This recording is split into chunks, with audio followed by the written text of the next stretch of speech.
The ability to simplify what you see is, in my opinion, the number one skill that separates an experienced artist and a beginner artist.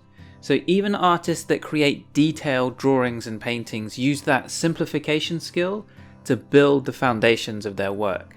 And today we're going to learn 5 steps for simplifying values, the light and the dark.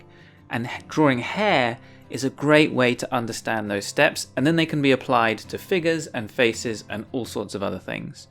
So hi, my name's Kenzo, and this is Love Life Drawing. So what could be more complicated than loads of super thin strands of slightly varying colour flowing in all sorts of directions, catching and reflecting multiple light sources in different ways? And light hair is especially complex because the values of the hair vary quite a bit, and then there's different amounts of light hitting the surface of the mass of the hair in different places. There's the darkness within the depths of the hair where the light doesn't reach, and there's specular reflection or shininess where light bounces right off the hair.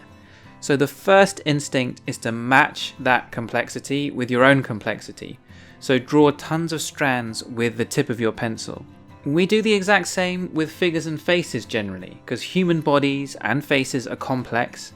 Every pose is filled with endless subtlety and nuance.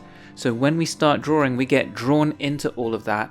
We try to match complexity with complexity and get lost. Frank Gambino runs the life drawing class that we attend and is an awesome artist, teacher, and a super nice guy. When Frank starts drawing complicated hair, he lifts up all that complexity and looks underneath it to find something super simple. So this looks like quite basic mark making, but soon enough it becomes an incredible drawing like this.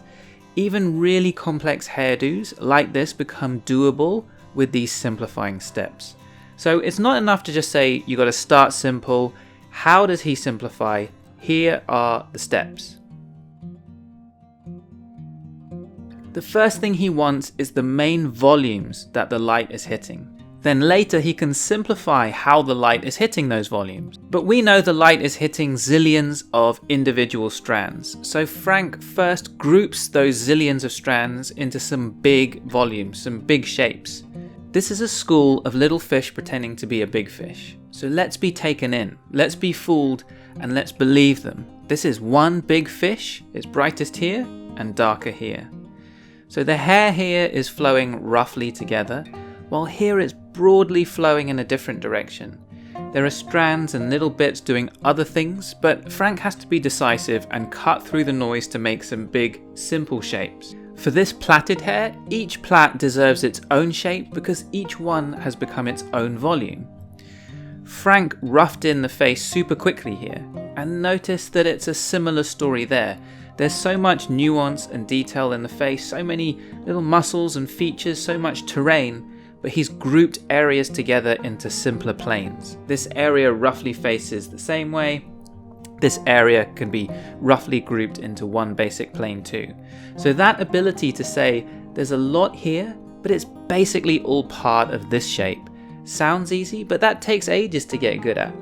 And it's the same in the figure. You might see all the anatomy, but when you start to draw, you need to find the bigger, simpler volumes all those little elements create, but that really is a difficult thing. Even though Frank simplified into simpler shapes, things are still complicated because of the light. There's areas catching light more directly and some catching light less directly. There's some light reflecting off the hair, creating bright highlights.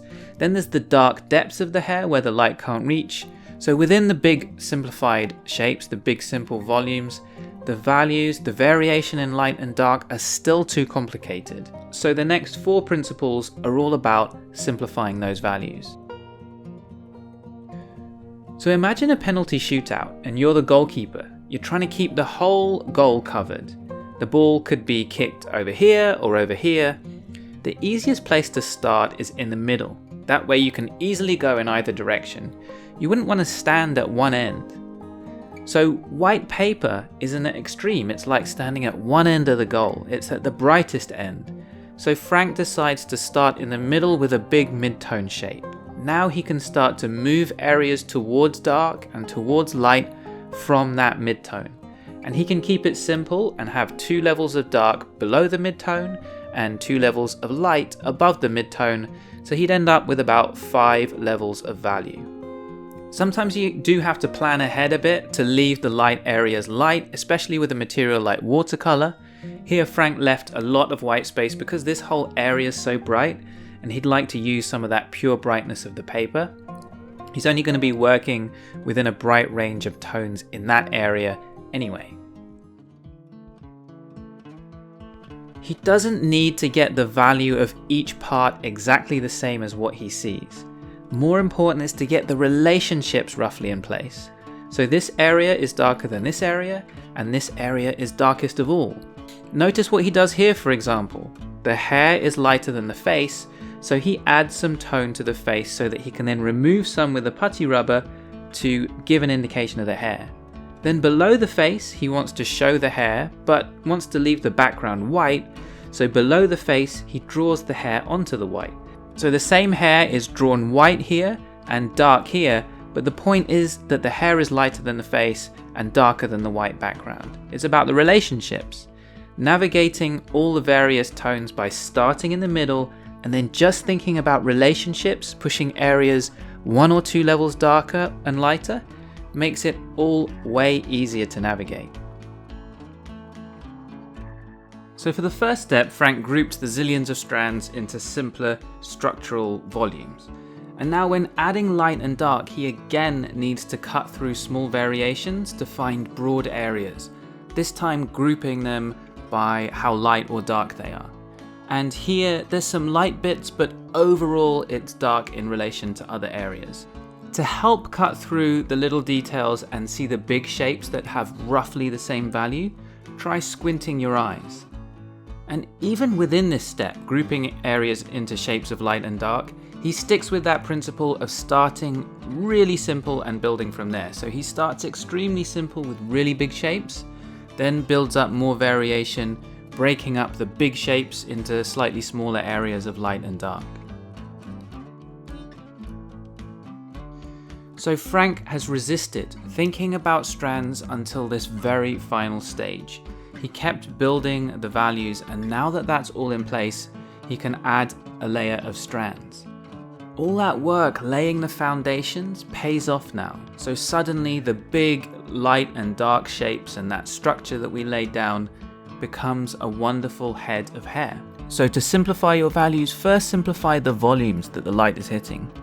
Then you can start in the middle of the values so you can push areas towards light and towards dark. Think in relationships rather than trying to get the exact values you're seeing. Group values into a few levels and then only worry about details once that underlying value structure is established. If you're learning life drawing and finding it tough, we have a free guide, a little booklet, all about how to learn life drawing, getting through the difficult learning process. It can be a hard road, but it's so worth it when you can make drawings you're proud of. So get the guide at lovelifedrawing.com/lifedrawingsuccess. There are some more super useful videos on the screen. Check one of them out, and I'll see you guys next time.